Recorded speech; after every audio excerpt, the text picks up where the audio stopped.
ዛሬ ላይ አንዳንዶች በሶሻል ሚዲያ ብቅ እያሉ እኔ 10 ስኪል አለኝ፣ 8 ስኪል አለኝ፣ 6 ስኪል አለኝ፣ በእነዚህኛው ስኪል ነው ስኬታማ የሆንኩት እያሉ የወጣቶቻችንን ፍላጎት ወይ ደግሞ እቅድ ምሽክሽክ እያደረጉ ተስፋ ቢስ እያደረጉ ያሉ ሰዎች አሉ።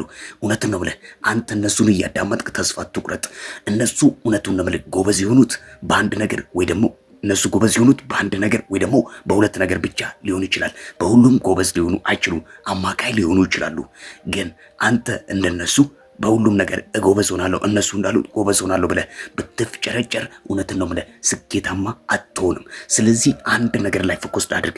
አንድን ነገር ያዝ። ቢያንስ አንድ ወይ ደግሞ ሁለት ነገሮችን ያዝ። ዝም ብለህ እነሱ ስላሉ ብቻ እኔ በ10 በ8ቱ ነገሮች በዚህም ጀማምረህ ከጊዜ በኋላ ተስፋ ትቆርጣለህ። ከጊዜ በኋላ ታቆማለህ።